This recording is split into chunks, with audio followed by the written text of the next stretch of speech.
Mein Name ist Armin Maivis. Ich habe einen Mann auf dessen Wunsch hin getötet, geschlachtet und gegessen. Jetzt erzähle ich die ganze Geschichte. 2001 Germany के रॉटनबर्ग शहर से एक आदमी online advertisement post करता है।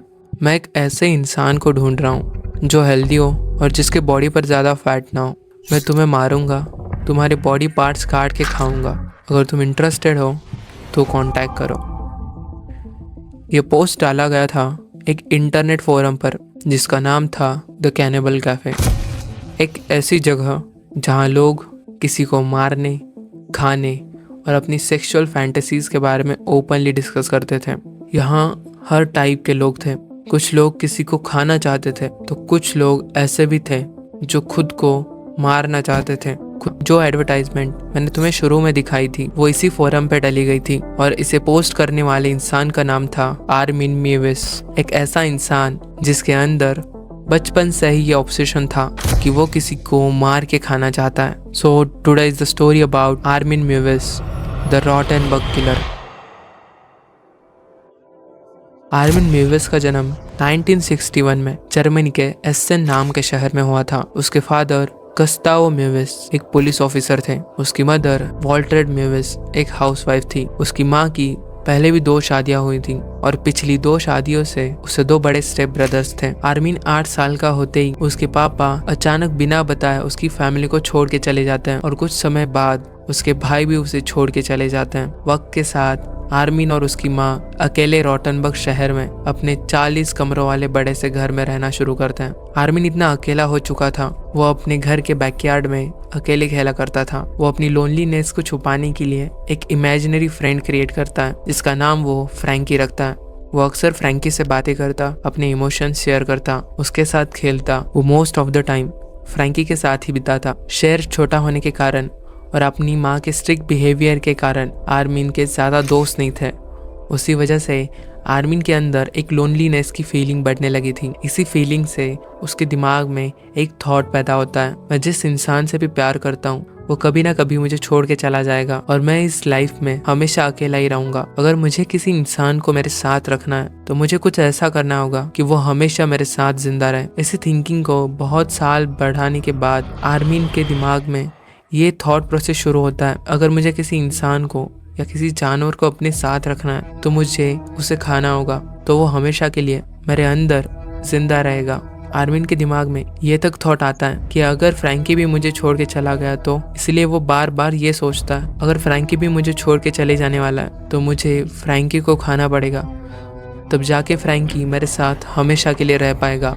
इन चीज़ों का ऑब्सेशन उसके लिए इतना ज़्यादा बढ़ने लगता है कि आर्मिन अपनी डायरी में अपनी कैनिबलिज्म की फैंटेसीज को लिखना स्टार्ट करता है। उसे जो करना है, वो जो चीज़ें वो कर नहीं सकता लेकिन करना चाहता है, वो अपने डायरी में लिखता है। वो कटे हुए ह्यूमन बॉडीज़ की ड्राइंग निकाला करता था, उन प्लेट्स को सजाया करता था। इससे हमें पता चलता है कि उसकी लेवल ऑफ थिंकिंग कितनी अजीब हो चुकी थी। एक लोनलीनेस किसी इंसान को किस लेवल तक ले जाती है। आर्मिन इतना ज़्यादा डिस्टर्ब था, वो जब भी स्लॉटर हाउस में जाता था वहाँ पे लटके हुए पिग्स में वो ह्यूमन बॉडीज को इमेजिन किया करता था। इतना सब होने के बाद भी आर्मिन पे कोई शक नहीं करता था क्योंकि आर्मिन का बिहेवियर बहुत ही ज़्यादा सॉफ्ट स्पोकन, जेंटल था। यहाँ तक कि 1981 में उसने आर्मी ज्वाइन करी। वहाँ पे उसने सेल्फ कंट्रोल और डिसिप्लिन सीखा जिससे वो अपनी इमोशंस को और ज्यादा कंट्रोल करना सीख चुका था। 35 साल की एज तक उसने आर्मी में सर्विस करी। रिटायरमेंट के बाद वो वापस अपने शहर अपनी माँ के पास रॉटनबर्ग आता है। वहाँ पे वो कंप्यूटर टेक्नीशियन का काम करना शुरू करता है। 1990s के दौरान जर्मनी में इंटरनेट का यूज़ बहुत ज़्यादा बढ़ने लगता है। इसी क्रेज़ के दौरान आर्मिन को एक फोरम के बारे में पता चलता है, एक ऐसा फोरम जहाँ पे लोग अपनी सेक्सुअल फैंटेसीज, किसी को मारना, खाना ओपनली डिस्कस कर रहे थे और ये फोरम था द कैनिबल कैफ़े।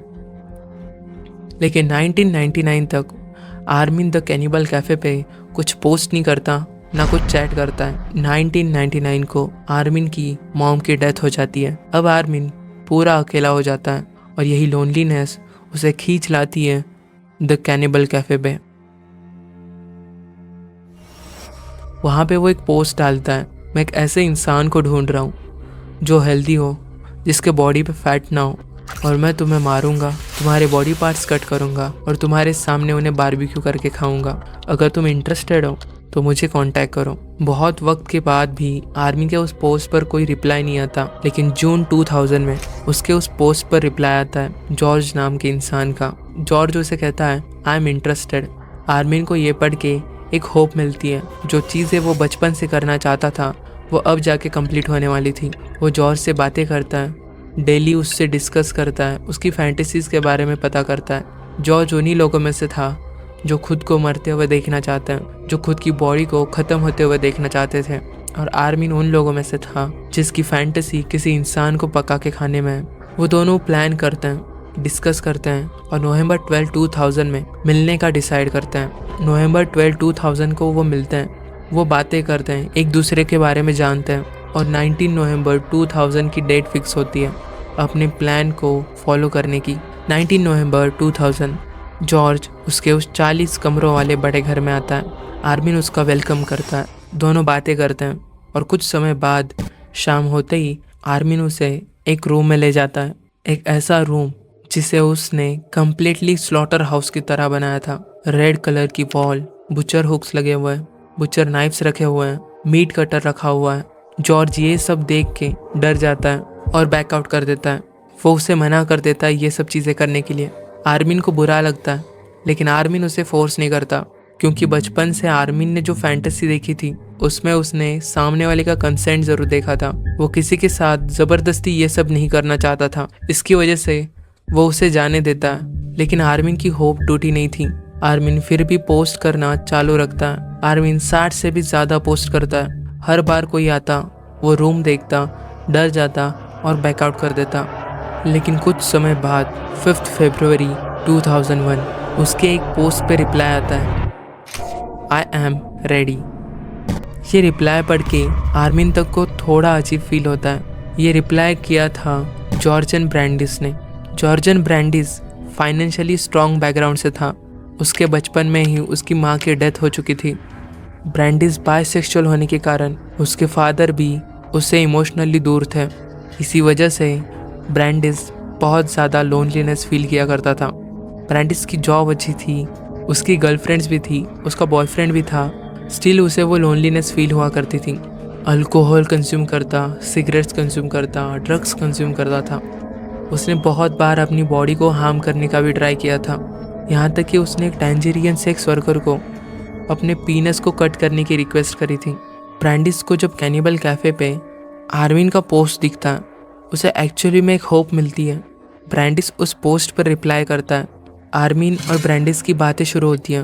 महीनों तक वो बातें करते हैं, एक दूसरे को जानते हैं, एक दूसरे की फैंटेसीज़ को डिटेल में डिस्कस करते हैं। आर्मिन ब्रैंडिस की फैंटेसीज़ को नोट करके लिख रहा था।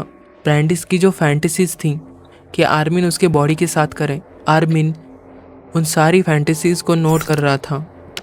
दोनों 3-4 महीने तक ऑनलाइन बात करते हैं और फिर एक डेट फिक्स करते हैं। 9 मार्च 2000 ब्रैंडिस आर्मिन के घर आता है। आर्मिन सोच रहा था कि वो कुछ दिन साथ में रहेंगे, एक दूसरे के बारे में जानेंगे और फिर प्लान की तरफ बढ़ेंगे। लेकिन ब्रैंडिस के दिमाग में कुछ अलग चल रहा था। ब्रैंडिस उसी दिन वो सब करना चाहता था। वो दोनों तैयार होते हैं, शाम का वक्त होता है। ब्रैंडिस ये सब होने से पहले बहुत ज़्यादा स्लीपिंग पिल्स खा लेता है ताकि उसे पेन ना हो, लेकिन वो सब चीज़ें पता चले जो उसके साथ हो रही हैं। ब्रैंडिस को आर्मिन उसी स्लॉटर हाउस में ले जाता है जो उसने अपने 40 कमरों वाले बड़े से घर में बनाया था। आर्मिन एक कैमरा लेता है, कैमरा से रिकॉर्डिंग स्टार्ट करता है। ब्रैंडिस खड़ा होता है और अपने कपड़े उतारने लगता है। ब्रैंडिस की फर्स्ट फैंटेसी थी कि उसके प्राइवेट पार्ट को एक बाइट से काट के उसके बॉडी से अलग कर दे। आर्मिन बाइट करता है लेकिन कुछ नहीं होता। किसी इंसान की बॉडी पार्ट को बस दांतों से काट कर निकालना ये प्रैक्टिकली पॉसिबल नहीं है। इसलिए आर्मिन बहुत बार स्ट्रगल करने के बाद ब्रैंडिस को रिक्वेस्ट करता है, can I use knife. Brandis उसे हाँ करता है। आर्मिन एक नाइफ लेता है और उसके प्राइवेट पार्ट को कट कर देता है। ब्रैंडिस बहुत ज़ोर से चिल्लाता है। वो पार्ट कट होते ही सेवर ब्लीडिंग शुरू होती है। आर्मिन उस पार्ट को उठाता है और ब्रैंडिस के पास लाता है। लेटा हुआ ब्रैंडिस उसे कहता है, प्लीज मुझे ये खा के दिखाओ। आर्मिन खाने की कोशिश तो करता है बट वो खा नहीं पाता। आर्मिन वही पार्ट ब्रैंडिस को भी देता है। ब्रैंडिस भी उसे खाने में स्ट्रगल करता है। वो दोनों डिसाइड करते हैं हम इसे कुक करके खाते हैं। आर्मिन ब्रैंडिस के उस मेन पार्ट को उठाकर कुक करने जाता है। वो उसे ऑयल, सॉल्ट और अल्कोहल के साथ बारबेक्यू करने लगता है। गैस की फ्लेम पे वो ध्यान नहीं देता और वो बार बार ब्रैंडिस को चेक करने आया करता था। इसी चक्कर में उनका वो प्राइवेट पार्ट पूरी तरह से जल जाता है। आर्मिन भागते हुए वहाँ पे जाता है। जले हुए प्राइवेट पार्ट को देख के वो परेशान हो जाता है। वो उसको उठाता है और ब्रैंडिस के पास लाता है। ब्रैंडिस भी वो देख के परेशान हो जाता है बट वो स्टिल दोनों उसे खाने की कोशिश करते हैं। जलने के कारण वो टेस्ट बहुत ज़्यादा अजीब लगने लगता है। ब्रैंडिस उसे कहता है अब इसे खा के कुछ फ़ायदा नहीं है, एक काम करो तुम इसे अपने डॉग को खिला दो। परेशान होने की कोई बात नहीं है, अभी भी मेरे पास 2 बॉल्स बचे हैं। उन 2 बॉल्स को हम बारबेक्यू करेंगे और ब्रेकफास्ट में साथ में खाएंगे। एक बॉल तुम खाना और एक बॉल मैं। ब्लीडिंग बहुत बढ़ने के कारण आर्मिन उसे उठाता है, बाथरूम में ले जाता है और एक बाथ टब में रख देता है। उसे बाथ टब में रखने के बाद आर्मिन बिना कुछ सोचे 3-4 घंटे तक आर्मिन वहीं पर रहता है। इसी दौरान ब्रैंडिस बाथ टब में बहुत बार उठकर खड़ा होने की कोशिश करता है बट वो खड़ा नहीं हो पाता। ऑब्वियस सी बात है, बहुत ज़्यादा सेवर ब्लीडिंग हो रही थी तो वो खड़ा कैसे होगा। और उसने बहुत ज़्यादा स्लीपिंग पिल्स भी ली थी। लेकिन बहुत बार स्ट्रगल करने के बाद बहुत जोर से एक आवाज़ होती है। आर्मिन वहाँ से भागते हुए आता है और देखता है कि ब्रैंडिस बहुत ज़ोर से नीचे गिरा है। वो चेक करता है, ब्रैंडिस कोई आवाज़ नहीं करता, कोई रिस्पॉन्स नहीं देता। आर्मिन को लगता है ब्रैंडिस मर चुका है। आर्मिन ब्रैंडिस को उठाता है, उसे टेबल पर लेटाता है, उसके हाथ और पैर टेबल से बांध देता है। वो एक नाइफ उठाता है, नाइफ से वो पहले उसके गले पर एक कट मारता है। उस एक कट से आर्मिन की वो एम्प्टीनेस खत्म हुई थी, वो लोनलीनेस खत्म हुई थी जो अब तक वो चाहता था उसे करने को मिला था। उस एक कट के साथ आर्मिन को वो चीज़ मिली थी जिसकी तलाश सालों से वो कर रहा था। और एक कट के साथ उसे और डोपामाइन हिट होता है। वो कट पे कट करने लगता है और उसे डोपामाइन मिलने लगता है। वो जो पीस ढूंढ रहा था वो पीस उसे आज मिल रहा था। आर्मिन एक नाइफ से उसकी बॉडी की सारी उंगलियां अलग करता है। एक एक्स लेता है, उसके हेड को अलग करता है, उसकी सारी बोन्स अलग करके उसकी स्किन निकाल कर उसके मीट को बुचर हुक पे लटकाता है। वो सॉल्टेड वाटर लाके उसकी बॉडी को क्लीन करता है। एक ही नाइट में एक इंसान खत्म हो चुका था और उसकी बॉडी एक बुचर हुक पर लटक रही थी। आर्मिन उन बोन्स को उठाता है और बैकयार्ड में ले जाके गाड़ देता है। लटके हुए हुक में से उसके मीट को काटता है और एक ब्लैक कैरी बैग में भरता है। वो बैग वो एक फ्रिज में रखता है और उन्हें ढकने के लिए कुछ पिज़्ज़ा बॉक्सेस उसके ऊपर रख देता है। अब आर्मिन फिर से बुक पढ़ने के लिए जाता है। सुबह हो जाती है। ब्रेकफास्ट के टाइम पे आर्मिन वापस आता है। आर्मिन उसके बॉल्स लेता है, उनको बारबेक्यू करता है। वो अपनी फेवरेट वाइन के साथ उन बॉल्स को खाता है। अब जाकर कहीं आर्मिन को वो चीज़ मिली थी जिसकी तलाश अब तक वो कर रहा था। आर्मिन महीनों तक उस मीट को खाता है। लेकिन इसी दौरान पुलिस को द कैनिबल कैफे के एक यूज़र से टिप मिलती है कि आर्मिन नाम का कोई बंदा है जिसने ऐसा कुछ किया है। पुलिस को जैसे ही ये टिप मिलती है, पुलिस आर्मिन को ट्रैक करती है और आर्मिन के घर पर पहुंचती है। उसके घर में चेकिंग शुरू होती है। आर्मिन बिल्कुल शांत, प्रेशरलेस और इमोशनलेस खड़ा था। चेकिंग करते वक्त पुलिस को कुछ मिलता तो नहीं, लेकिन पुलिस को वो कमरा दिखता है जिस कमरे में ये सब हुआ था। किसी नॉर्मल घर में ऐसा कमरा होना उन्हें अजीब लगता है। पुलिस उस कमरे को चेक करने लगती है। चेक करते वक्त पुलिस को फ्रिज के अंदर वही बैग्स मिलती हैं। पुलिस उन्हें खोल के देखती है। आर्मिन उन्हें कहता है कि ये मीट रखा हुआ है, लेकिन पुलिस में से एक लेडी ऑफिसर कहती है मैं रोज कुक करती हूँ, मुझे पता है मीट कैसे दिखता है, ये मीट नहीं है। पुलिस उस मीट को फॉरेंसिक के पास भेजती है। इसी दौरान तलाशी लेते हुए पुलिस को वो कैमरा भी मिलता है जिस कैमरा में ये सब रिकॉर्ड हुआ था। पुलिस जब वो रिकॉर्डिंग देखती है, पुलिस की पैरों तले जमीन खिसक जाती है। पूरा जर्मनी हिल जाता है उस एक रिकॉर्डिंग से। उस रिकॉर्डिंग को जब कोर्ट में पेश किया जाता है, सामने वाले का कंसेंट होने के कारण और डेड बॉडी के साथ ये सब करने के कारण कोर्ट आर्मिन को 8 साल की सजा सुनाती है। बट लोगों को इस तरह की हैवानियत को बस 8 साल की सजा देना सही नहीं लगता और लोगों की आवाज के कारण कोर्ट उसी केस को रीओपन करती है। सारे एविडेंस को फिर से एक बार चेक किया जाता है और उस रिकॉर्डिंग को चेक करने के बाद एक चीज पुलिस नोटिस करते हैं कि जिस टाइम टेबल पे रखी हुई बॉडी पर वो कट मार रहा था तब वो बॉडी नहीं एक जिंदा इंसान था, क्योंकि तब भी ब्रांडिस की सांसें चल रही थी। बहुत ज्यादा स्लीपिंग पिल्स खाने के कारण ब्रांडिस कुछ कर नहीं पा रहा था, ना वो हिल पा रहा था, ना कोई इमोशन दिखा पा रहा था। इसी एविडेंस की वजह से कोर्ट आर्मिन को लाइफ इम्प्रिजनमेंट की सजा सुनाती है। इस कहानी से हमें पता चलता है कि लोनलीनेस इंसान को किस हद तक डिस्टर्बिंग थॉट्स की तरफ ले जाती है। लोनलीनेस किसी इंसान को दीमक की तरह खोखला कर देती है। अभी के टाइम में भी यही लोनलीनेस बहुत बड़ा रीज़न है डिप्रेशंस का। तुम्हें जब भी लोनली फील हो तुम अपनी फैमिली के साथ बैठो, उनके साथ ज़्यादा टाइम स्पेंड करो। आज के वीडियो में बस इतना ही। मिलते हैं किसी नेक्स्ट वीडियो में। Thanks for watching. सब्सक्राइब।